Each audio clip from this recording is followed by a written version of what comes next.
একদিন এক ছোট্ট গ্রামে একটি অদ্ভুত ডিম পড়ে থাকতে দেখা যায় জঙ্গলের ধারে। গ্রামের ছেলে নিশান্ত সেটি বাড়ি নিয়ে আসে।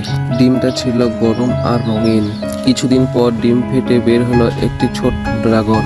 নিশান্ত ড্রাগনটি লুকিয়ে রাখে। ড্রাগনটি দিনে দিনে বড় হতে থাকে আর শিখে নেয় মুখ দিয়ে আগুন ছুটতে ও আকাশে উড়ে বেড়াতে। নিশান্ত আর ড্রাগনটি হয়ে ওঠে গোপন বন্ধু। কিন্তু একদিন গ্রামের লোক ড্রাগনের গর্জন শুনে ভয় পেয়ে যায়। হঠাৎ পাশের রাজ্য থেকে এক লোভী রাজা এসে গ্রাম আক্রমণ করে। সে খুঁজল এক জাদুকরী ড্রাগন, যার শক্তি দিয়ে সে রাজ্য দখল করতে পারবে। গ্রামবাসী তখন অসহায়। ঠিক তখনই নিশান্ত সিদ্ধান্ত নেয় ড্রাগনটিকে সামনে নিয়ে আসবে। ড্রাগনটি আকাশে উঠে আর আগুন ছুটে রাজাকে থামিয়ে দেয়। রাজা ভয়ে পালিয়ে যায়।